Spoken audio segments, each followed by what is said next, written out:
I'm not crippled yet. I'm going that way, but God keeps pushing me.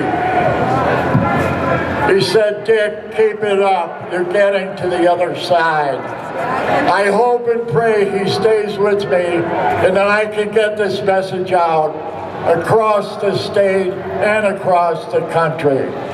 Our next speaker, a man that had the courage to stand up when his life and his wife and children were threatened by the group across the street, the so-called peaceful, God-loving gay liberation. Peter, come on up, Peter LaBarbera. Americans for the truth. The truth everyone should speak out.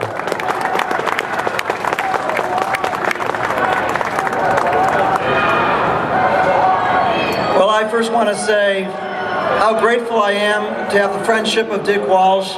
He's a great Illinois citizen, he's a great American, and he has the courage to speak up without regard to the consequences, and I'm glad he's on my team. That's all I can say. We live in a strange society when, according to their ideology, the ones screaming and yelling and calling us right-wing bigots are the tolerant people, and the peaceful crowd I see before me walking down the street singing religious hymns are the haters. George Orwell is rolling over in his grave right now, folks.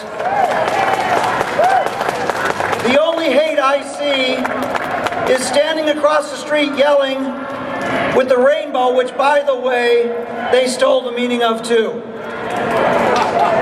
And they also stole the meaning of the word gay. I want to talk, with Matthew's help, about the victims of homosexual activism, some that we see here today.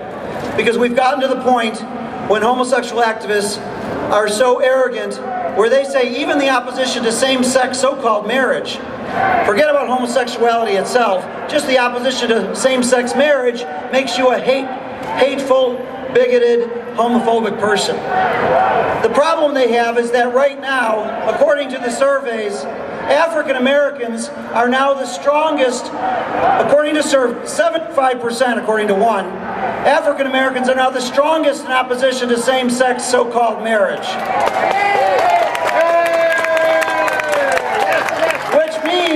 Which means if you believe the gay activists, all of the black Americans you see standing before you are the moral equivalent of the Ku Klux Klan. That's a hard one to sell, but if they want to keep selling that line, go for it, because I think it's going to help our side. I want to talk about some of the victims. This is a photo, you can hold it up, Matthew. This is a photo of Jim and Beth Walder. They live in Paxton, Illinois, right outside Champaign. Population 4,600. Shortly after the Civil Unions Bill was rammed through in a lame duck session, Jim and Beth Walder got the news that they would likely be the victim of a lawsuit because a gay couple, a homosexual male couple, demands the so-called right to hold their civil union ceremony on the bed and breakfast property of Jim and Beth Walder. They've had wedding ceremonies, normal marriages on their property. They don't want to hold a civil union ceremony of any kind, because the law also grants heterosexual civil unions, whatever that is. They are now facing, because they're Christians, they face 3 to 5 years of litigation to maintain their right to live out their own values on their private property, thanks to the civil unions law in concert with the so-called sexual orientation law.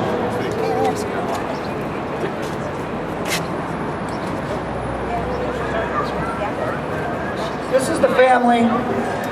is the family of Jim and Beth Walder that now faces, they're going to be dragged through the court system and through the media, being called names by that hateful group across the street. That's what they face, thanks to so-called gay rights.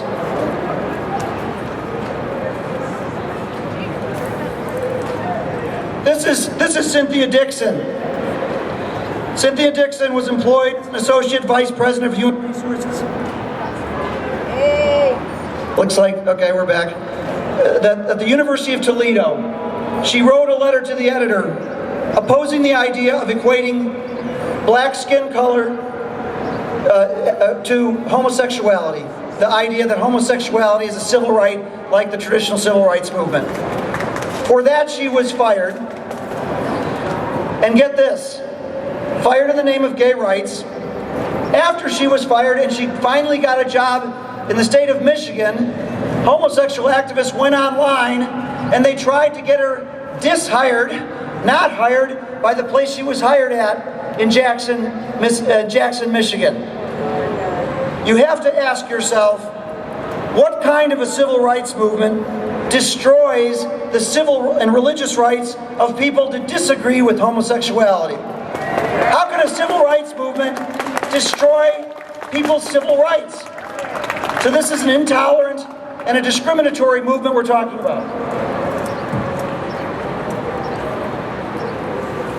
The last example I have is Julia Ward, very sad example. She wants to be a counseling student at, I think it's Eastern Michigan University. She was told that she would have to go, in order for them to continue her in the counseling program, because she's a Christian, she does not support affirming homosexuality, affirming homosexual relationships. Julia was told that she could stay in the program as long as she agreed to so-called remediation, a remediation program. You know how you translate remediation?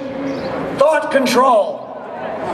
We're talking about the gay thought police coming and telling people what they can believe in the United States of America, and they say theirs is a civil rights movement. What we're doing, we're opposing the Civil Unions Bill. We need to repeal the Civil Unions Bill if we're going to preserve religious rights. And by the way, the city of the Diocese of Rockford, Illinois, has just announced that it's pulling out of the adoption business because they don't want to be forced, using the civil unions law and the gay rights law in Illinois, they don't want to be forced to place children in homes that are intentionally fatherless or intentionally motherless. That's what gay rights is doing to this state. Now, I'm working with Dick Walsh. We're announcing today the launching of a petition, an advisory petition. You can get the petitions at the table in the back, at the very back, Americans for Truth.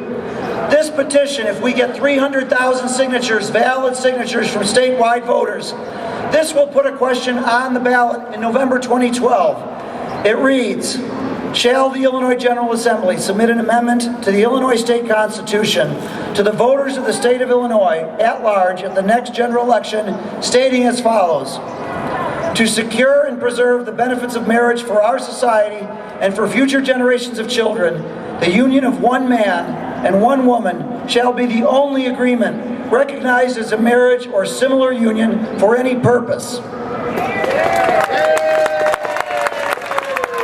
How would you like to vote on that in November 2012? We want to give Illinois voters the same chance that 31 states voters have had to affirm traditional marriages between one man and one woman. And you know what their batting record is in those 31 states, folks? 31 out of 31, including that right-wing red state of California. So if the People's Republic of California can affirm traditional marriage, I certainly believe that the People's Republic of Illinois can do it as well. All right. Now, we have complicated instructions. The state of Illinois has made it very difficult to do this because they don't want you to vote on marriage. Mike Madigan has buried the traditional marriage amendment in the Illinois General Assembly for I don't know how many years. It's so long I've forgotten. It's sitting there. Why does Mike Madigan, a professed Catholic, let out all the homosexual legislation, but he won't let the people of Illinois have a vote on traditional marriage? Let's say a chant to Speaker Madigan. Let the people vote. Let the people vote. Let the people vote. Let the people vote. Shame.